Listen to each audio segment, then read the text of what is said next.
إن الحمد لله والصلاة والسلام على رسول الله. أما بعد فأعوذ بالله السميع العليم من الشيطان الرجيم من همزه ونفخه ونفثه. بسم الله الرحمن الرحيم. وما أصابكم من مصيبة فبما كسبت أيديكم ويعفو عن كثير. صدق اللہ العظیم. وقت آپ لوگوں کا قیمتی ہے، ذکر و اذکار کا ٹائم ہے، سنت کا ٹائم ہے. میں چند الفاظ اپنے بیان کرنا چاہتا ہوں. اویس بچے نے گزارش کی تھی تو یہاں تعلق پرانا ہے. اللہ تعالیٰ شیخ اصغر وحید صاحب کی مغفرت کرے. وہ مجھ سے بلوغ المرام پڑھا کرتے تھے، بہت نائس آدمی تھے. اللہ تعالیٰ ان کے بچوں کے اوپر اپنی رحمتیں رکھے، اور جس طرح ان کا باپ نیکی کے کاموں میں بڑھ چڑھ کے کام کرتا تھا، اللہ تعالیٰ ان کے بچوں کو یہ توفیق جتنی دیر ان کی حیاتی ہے، عمر ہے، اللہ تعالیٰ ان کو عطا رکھے. برادران اسلام، میں جو گزارشات کرنا چاہتا ہوں آپ کے سامنے، وہ موجودہ دور کو مد نظر رکھتے ہوئے کرنا چاہتا ہوں کہ اس وقت کوئی مصیبت میں ہے، کوئی پریشانی میں ہے، تو وہ لوگوں کے سامنے اپنے رونے روتا ہے. اس کے اسباب کو ہم نے تلاش کرنا ہے. سبب کیا ہے؟ کیونکہ ہر بندہ یہ چاہتا ہے کہ میں اپنی کوٹھی میں، اپنے مکان میں خوشحال زندگی گزاروں. اگر کوئی جھونپڑی میں ہے، وہ بھی یہی چاہتا ہے کہ مجھے سکون میسر ہو. اگر کوئی کسی کے ہاں ملازم ہے، کوئی مالک ہے، وہ بھی یہی چاہتا ہے مجھے سکون میسر ہو. یعنی ہر ایک بندے کی جو محنت وہ اسی لیے ہے کہ وہ اپنے دماغ کو، اپنے دل کو، اپنے گھر بار کو، اپنی چھت کے اندر ایک سکون چاہتا ہے. آج ہمارا وہ سکون کہیں کھو گیا ہے. ہم نے اس سکون کو تلاش کرنا ہے کہ وہ کیسے ملے گا. آج آپ میڈیا کو بہت استعمال کرتے ہیں، سوشل میڈیا کو، الیکٹرانک میڈیا کو بھی استعمال کرتے ہوں گے، سنتے ہوں گے. واویلا ہے، ہر طرف مہنگائی کا شور ہے، برپا ہے. غریب ہے وہ بھی کہہ رہا ہے، امیر ہے وہ بھی کہہ رہا ہے. تو قرآن کہتا ہے کہ یہ جتنا آپ کا شور شرابہ ہے، یہ جتنا آپ کا رونا دھونا ہے، وما اصابکم من مصیبت فبما کسبت ایدیکم ویعفو عن کثیر، یہ تمہارے اپنے ہاتھوں کی کمائی کا نتیجہ ہے. اس کا مطلب یہ ہوا کہ اللہ رب العالمین نے اس وقت اپنی ناراضگی کو ہمارے اوپر لازم کر رکھا ہے کہ ہم یہ سوچنے پر مجبور ہیں کہ ہم بحیثیت انسان ایک دوسرے سے اگر کوئی کمی کوتاہی ہو جائے تو ہم اسے کتنی باتیں سناتے ہیں. بعض دفعہ ایسا ہوتا ہے، کوئی مالک ہے وہ ملازم کو نوکری سے نکال دیتا ہے، کہتا ہے بھی جا تو میرے پاس کام کرنے کے قابل نہیں ہے. یعنی مطلب کیا؟ وہ اپنی ناراضگی شو کرتا ہے اس کے اوپر. تو اللہ تعالیٰ بھی یہی کر رہا ہے. اللہ تعالیٰ کہتا ہے کہ میرے بندو، جب میرے حکم کے تم اپوزٹ چلو گے تو تمہاری یہی کیفیت ہوگی. حکمران گندے ملیں گے، چور ملیں گے، ڈاکو ملیں گے. یہ اس وقت ہوگا جب تمہارے اپنے کرتوت برے ہوں گے. تو نیک کب ملیں گے؟ اللہ کہتا ہے جب مجھے راضی رکھو گے. اللہ کہتا ہے تم لوگوں سے شکوے کرتے ہو، میرے پاس آ کے تم نے کب شکوہ کیا، کوئی شکایت کی یا روئے، ہاتھ اٹھائے، پشانی سر میں جھکائی، سجدے میں گرائی ہو، رویا ہو، اللہ اے بھی تھوڑ گیا، اے بھی تھوڑ گیا، اللہ اے بھی دے دے، اے بھی دے دے. دکان کوئی نہیں پہ چل دی، اللہ گاہ کوئی نہیں، کدی کیا ہوئے. ہم نے بس یہی سنا ہے، میک لے کے آتا ہے، اس کے سامنے سارا کٹھا چٹھا بیان کر دیتا جاتا ہے، لیکن اللہ کے سامنے ہم بیان نہیں کرتے، روتے نہیں ہیں، گزارشات نہیں کرتے. تو اللہ کہتا ہے ظہر الفساد فی البر والبحر بما کسبت ایدی الناس لیذیقہم بعض الذی عملوا لعلہم یرجعون. یہ خشکی کے اندر، سمندر کے اندر جو بھی فسادات ہیں، اے میرے بندے یہ تیرے اپنے کرتوتوں کی وجہ سے ہیں، تیرے اپنے برے اعمال کی وجہ سے ہیں.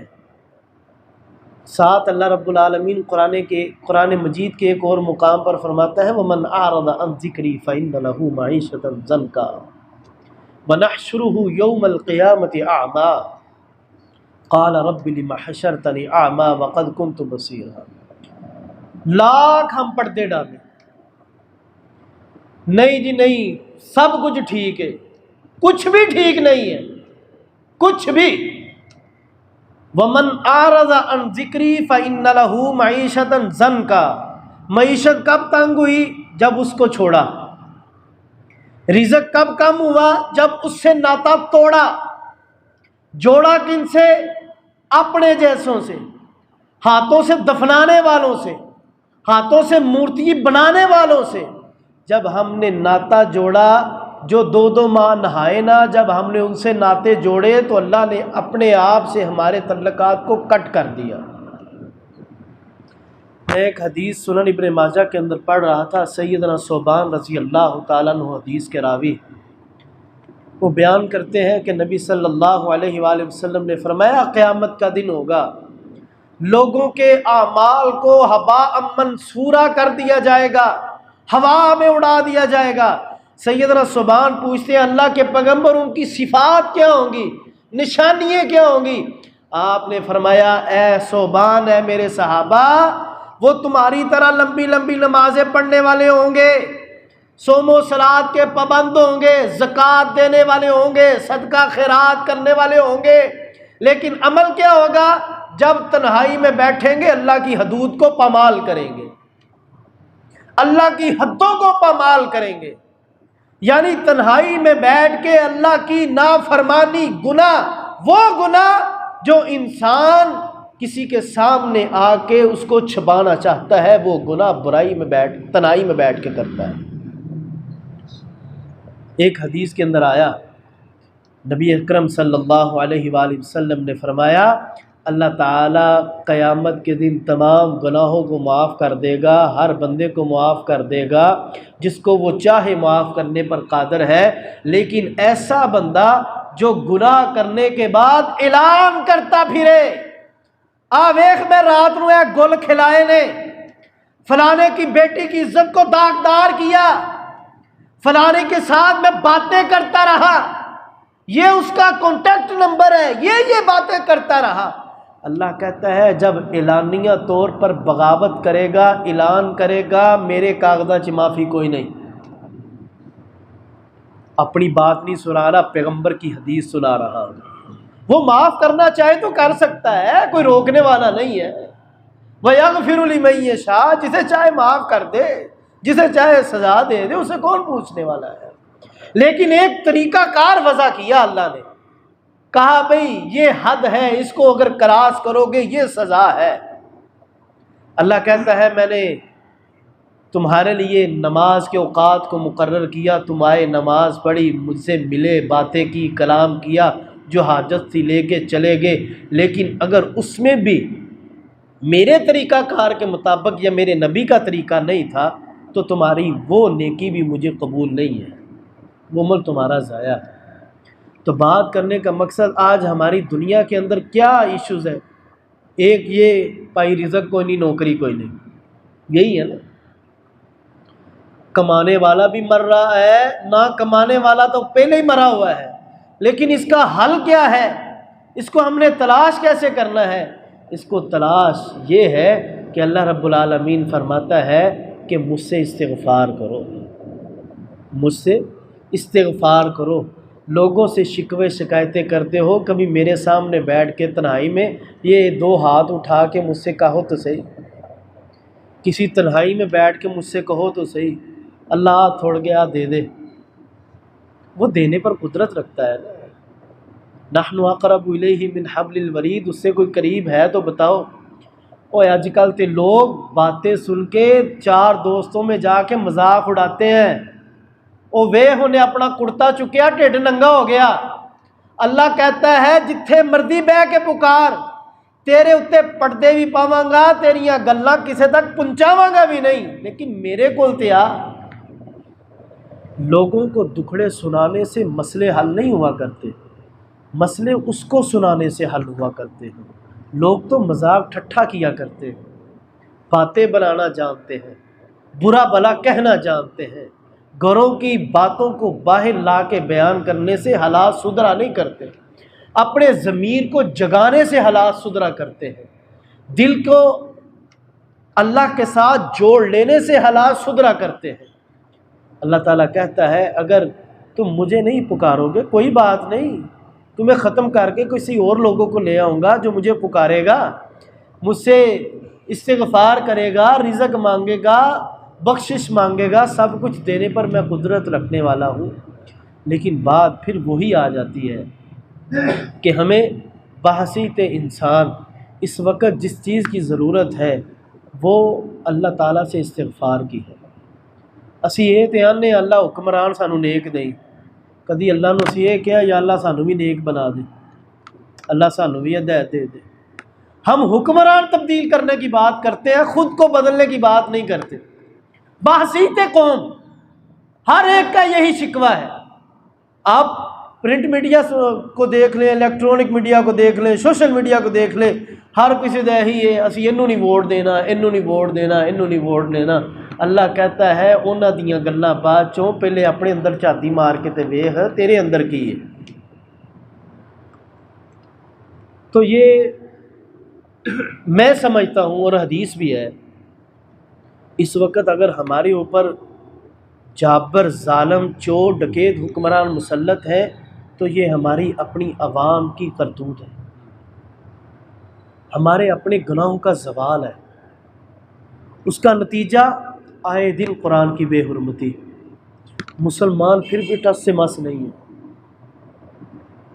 سویڈن ہو، فرانس ہو، آپ کا اپنا ملک ہو، کوئی بھی محفوظ نہیں۔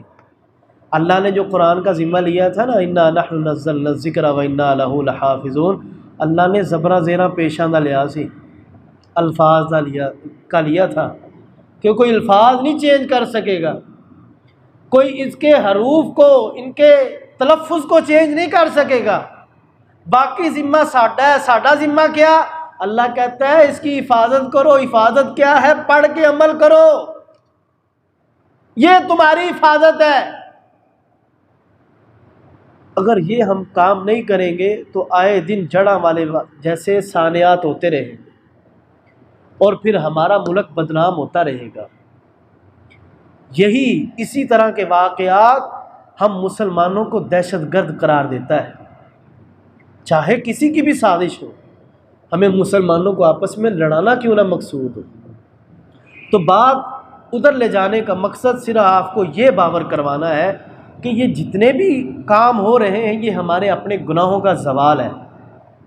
اگر ہم گناہوں کے زوال سے باہر نکلنا چاہتے ہیں، اس کا واحد حل استغفار، اللہ سے ربط، اللہ کے ساتھ اپنا ناطہ، یہ جب تک ہم قائم نہیں کریں گے اس وقت تک ہمیں کامیابیاں نہیں مل سکتی۔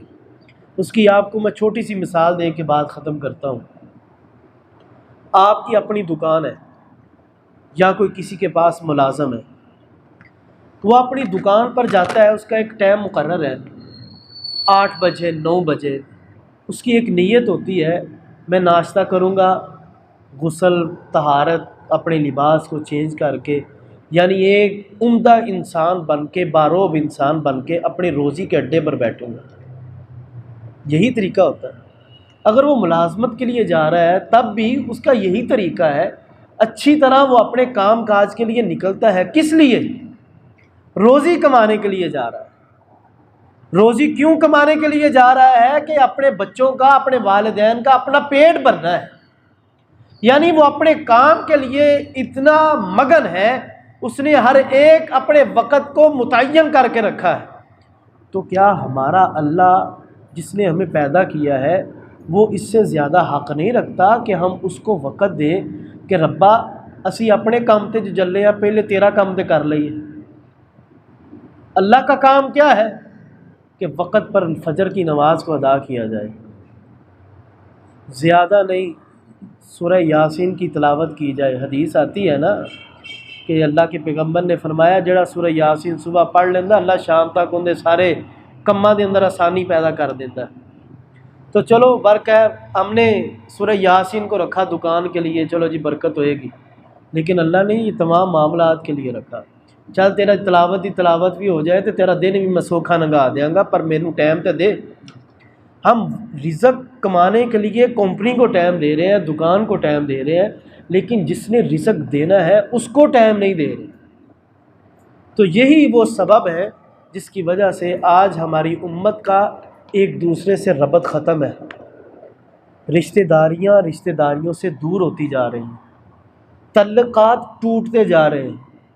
ہر ایک کو جنوں پوچھ لو حضرت صاحب پیسہ، جائیداد، عہدہ، رتبہ، ہر طرف یہی شور شرابہ ہے تے کسی دے دل چ اے نہیں کہ اسی یار چار جی بہ کے رشتہ دار گھر چ ایک دوسرے نو دعوت ہی بلا لیے۔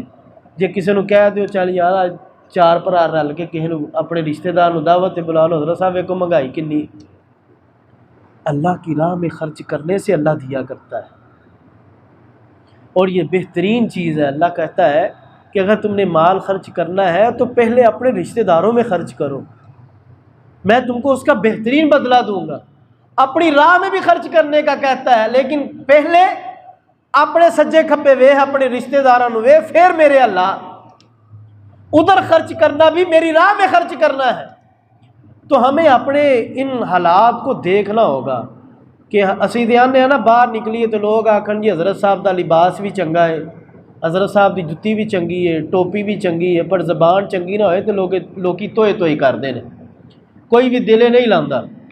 تے اگر زبان اچھی بنانا چاہتے ہیں، لباس جس طرح اچھا بنانا چاہتے ہیں، جوتا شوز آپ کا پینٹ بوسٹ اچھا ہونا چاہیے، جس طرح آپ سمجھتے ہیں کہ آپ اچھے انسان ہو، اسی طرح اپنے باطن کو بھی اچھا کرنا چاہیے۔ تو میں انہی الفاظ پہ اتفاق کرتا ہوں، اور میں پھر یہ گزارش کروں گا کہ یہ ہمیں امت مسلمہ کو بحیثیت انسان اس وقت جو ضرورت ہے وہ استغفار کی ہے، استغفار کثرت سے کرنے کی ضرورت ہے، تبھی ہمارے حالات بہتر ہو سکتے ہیں۔ ہمیں اپنے گناہوں کو روزانہ رات کو اللہ کے سامنے بیان کرنا چاہیے، ربا اج انہیں کیتے نے تے انیاں نیکیاں ہوئیاں نے، اللہ معاف کر دے، وہ قادر قدیر ہے۔ تو اللہ تعالی ہمیں اپنے گناہوں پر رونے کی توفیق عطا کرے، اللہ ہمیں اپنے گناہوں کے زوال کو دیکھنے کی توفیق عطا کرے، اللہ ہمارے حال پر رحم فرمائے، اللہ ہم سب سے راضی ہو جائے، اللہ ہمیں امت کو بہترین حکمران عطا کرے۔ اقول قولی ھذا واستغفر اللہ لی ولکم ولسائر المسلمین۔